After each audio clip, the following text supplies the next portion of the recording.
Welcome back to the channel. Today we're working on a 2003 Kia Spectra. We're losing oil pressure.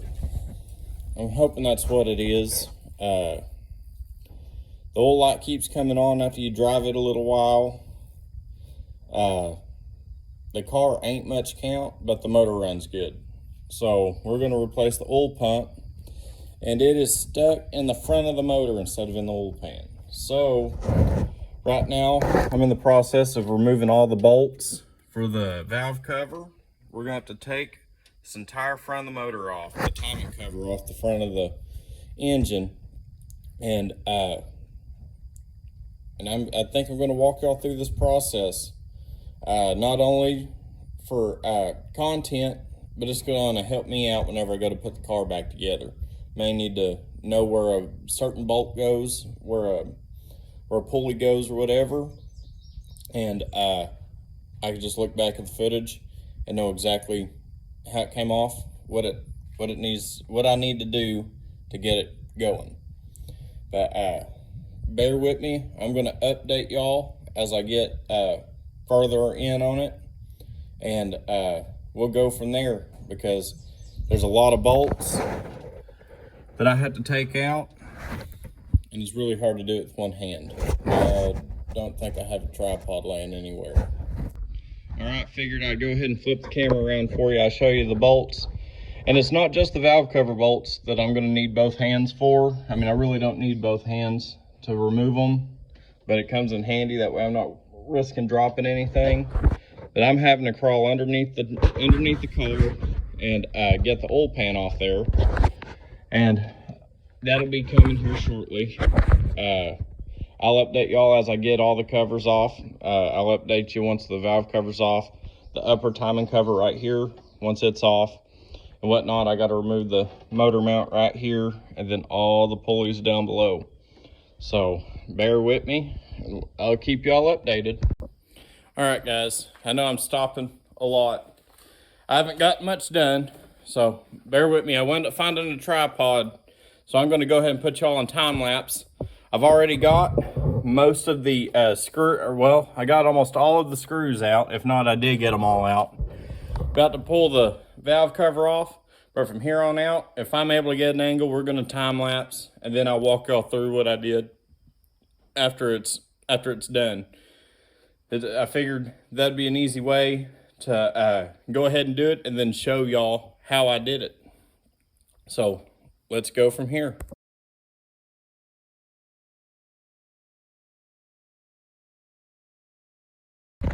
All right, guys, I wound up getting the valve cover off, and it looks like it's been oiling, like it is covered in oil. So I wonder if the oil sending unit isn't bad. We've already got the oil pump. I'm dead set on changing it.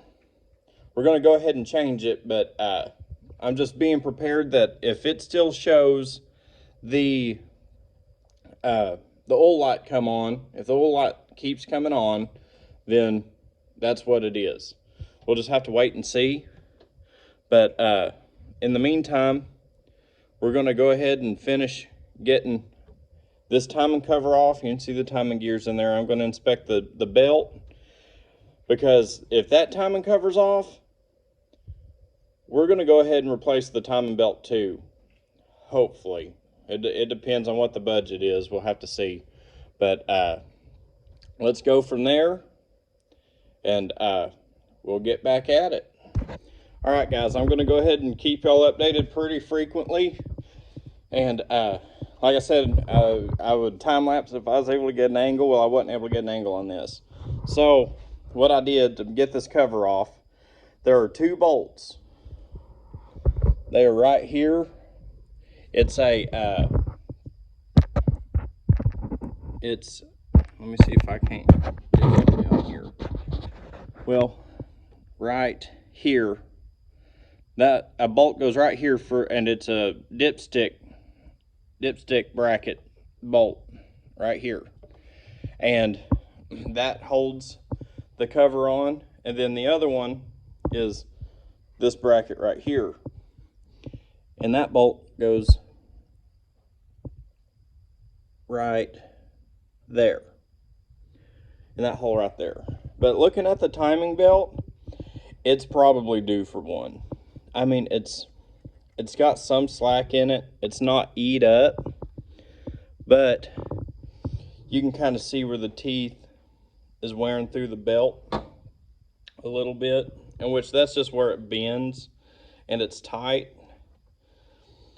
I'll see what they want to do, and if we wind up replacing it, It'll be just something else to show y'all. All right, so now we're going to be taking the oil pan off, which is right here. There's bolts all around it. There's a bracket holding it on. We got to remove that bracket. Oh my, it might be a pain in the rear, possibly. We'll wait and see. But at first I have to drain the oil. I drain the oil out, and I went ahead and got an oil change for it, so that way we're not putting old oil back in, we're just replacing it. But figured we'll do that, and I will try to show you the process on doing that. Y'all just bear with me. And we're going to be taking this cover off. See that bolt? The bolt right there. Pretty sure there's some bolts in the back. But I'm going to set the phone out of the way. We will go through this together.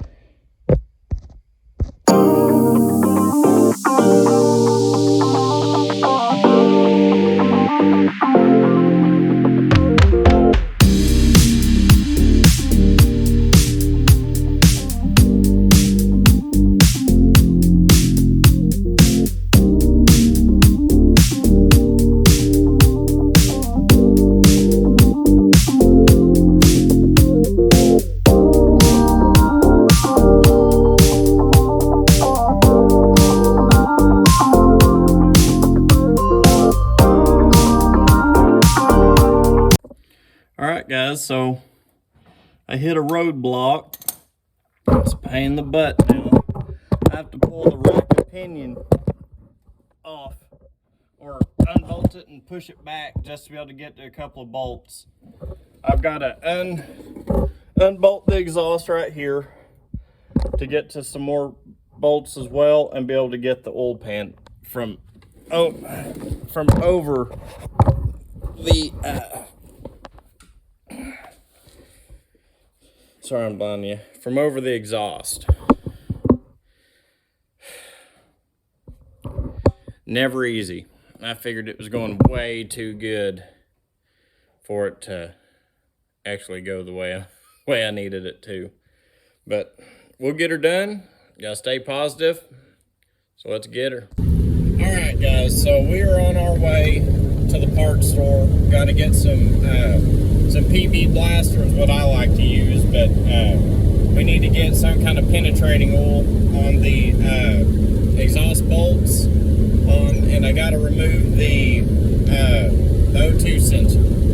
And like anything else, I can't find my O2 sensor socket, so I got to buy one. But right now we're in the white Dodge, the one that I wound up replacing the transmission in last video, and it is doing great. I think on the other transmission the torque converter was going out, because after putting this one in and comparing it to the transmission that I pulled out, you had to give it quite a bit more gas to take off, and that's a normal sign of a torque converter going out. This one's a lot tighter.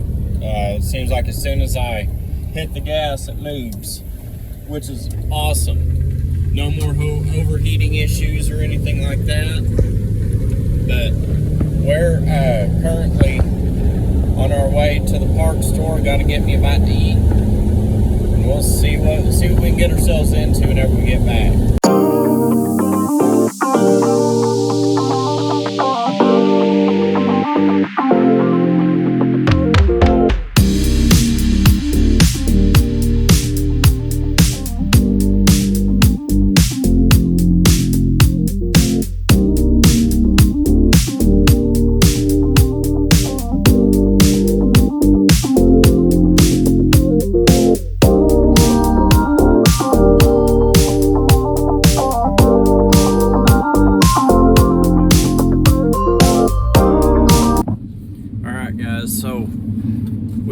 we're leaving AutoZone now.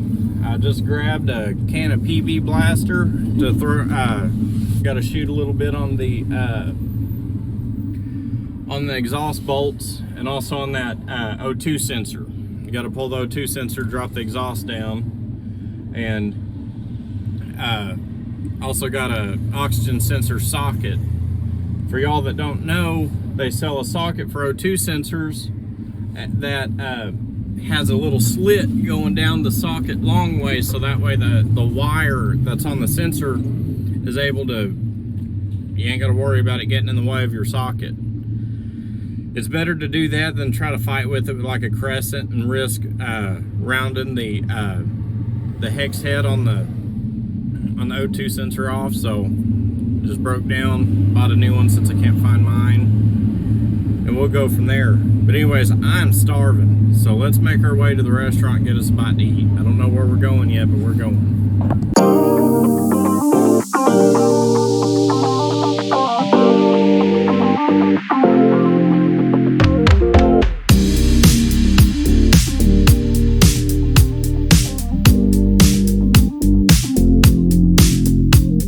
Alright guys, so we're on our way back to the house, leaving Wendy's. Had to get me a bite to eat. Got me no Double Dave's burger. Had to get me a high C with that. But anyways, we're gonna make our way back to the house and get back to work. As bad as I hate to say it, it's starting to warm up a little bit, but let's get going. Let's see if we can't get this thing knocked out today. If not, we'll be back at it tomorrow.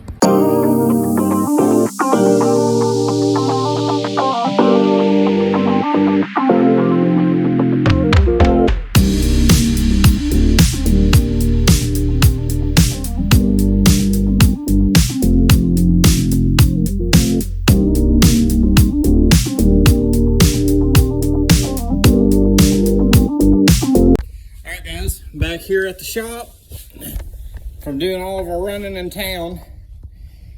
Show you what I've done. I just got here. I went ahead and unbolted the exhaust, and it's dropped down.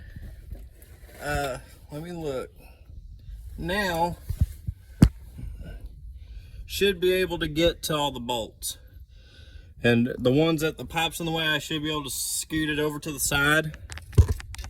Pull it down a little bit more, but I'm gonna go ahead and get them bolts out and go ahead and work on getting that the bolts out on that other side here shortly. So I'll update y'all once the oil pan is out. All right, so I got the oil pan off finally. It's a booger to get to all the bolts, but look at this. It definitely needs to be cleaned up. There was some silicone on there, and it had sucked up a piece of silicone in the screen right here. But to get the bolts off, as you can tell right here, the CV axle mount, or whatever you want to call that, and bolts to the block, I had to loosen 3 bolts up so that way I could pull it away just enough to get a little bitty ratchet in there with a 12mm socket to get that bolt out. And whenever the oil pan came off, I pulled the exhaust down and it flipped down, and I was able to pull it out. So with that being said, now we're moving up to the top of the motor to right here. We got to pull the power steering pump off, got to remove all the belts, got to pull the alternator off, got to pull all the pulleys off as well, so that way we can pull the front of the motor off. Got to pull the motor mount right here. I'm going to have to find a way to support the bottom of the block, so that way I can get that motor mount off and be able to work on the car. But anyways, I'll update you once I get back to where we need to be. So far I've got the power steering pump out, I've got the alternator out as well. Now I need to support the engine and get the motor mount out. Work on getting that harmonic balancer pulley off. All right, guys. So this car's got to be one of the hardest cars I've ever had to work on. I know you people that like to work on cars as well, that's good with front wheel drives, are like, nah, it can't be that bad. Well, it's bad. So I had to take every accessory off the front of the motor, alternator, power steering pump, AC compressor, so forth. If it's got a pulley on it, you got to take it off. Had to pull the timing set off of it. Had to pull the timing belt. Had to pull one of the tensioners off. Had to pull the lower timing gear off. The oil pump is right behind the timing gear. I'll show y'all whenever I get back. But I just wanted to give y'all an update. The oil pump is on. Now they don't make a gasket for it. I don't know why they don't, but I silicone mine. And if y'all ever have to do it, put a deal of silicone on it. Not a full tube or nothing, but just put a good bead around it to seal it up. Because if I were you, I'd be dreading having to pull all that back off once you start the vehicle up and it's pouring all down. But anyways, that's my update right now. I'm having to run into town, run some errands, and whenever I get back, I'm trying to get this car finished up. Alright guys, so we're almost done, finally. I got the water pump on, and turn that back off, but got the oil pump on, got the timing gear back on, got the pulley back on, the harmonic balancer pulley, got the alternator on. It's not set, the belt ain't on it, so I still got to adjust it, but it's tight. Got the AC compressor back on, got the lower timing gears on.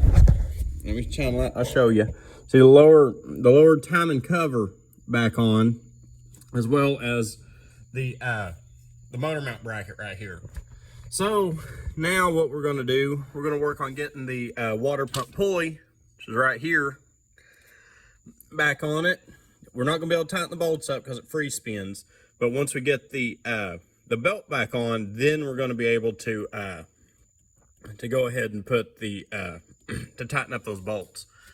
So after that's done, then we're going to put the motor mount back on, get the motor supporting itself, and we'll start running the belts.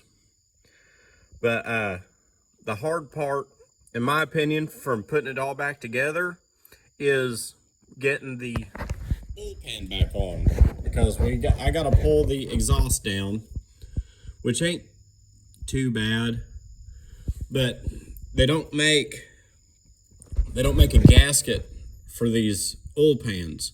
You got to silicone them on, RTV, which I hate that. I mean, don't get me wrong, I'm not knocking RTV at all. It works great, but it's a pain in the butt sometimes whenever you're having to squeeze stuff in, you're risking getting silicone everywhere. Well, I guess we're going to have to see how messy it gets. We may even have to add more once it's finally directly underneath. I'll see if I can't drop that exhaust down further. Maybe undo a hanger, exhaust hanger maybe. Maybe it'll fall down further where I don't have to worry about it. But we'll see. I'll update you after we get ready to get that far. So I got the car running. Now I'm on my way to the parts store to get some coolant. Gonna be refilling it due to the fact that I lost so much whenever I pulled the lower radiator hose off, which ain't no big deal. That's where I'm headed right now to get it fixed up. I did take it for a test drive already. I forgot to record it, but it did great. It's the quietest that car has sounded since I've been around. And no more oil light, so it was the oil pump that was causing the oil light to come on. Good thing that we got it fixed before it was too late, and it burnt. It wound up causing the motor to lock up or throw a rod or whatever. But anyways, I'll see you whenever I get back. All right, guys, we're back in the Kia, and so far the oil light has not came on, and it's running a decent temp. It's not overheating.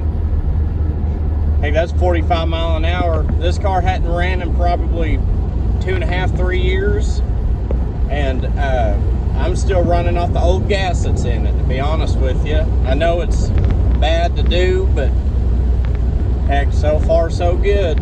Got to test it out somehow. And this video will be up here shortly, so stay tuned, and I'm going to try to get more content out as I get the opportunity to put out more content.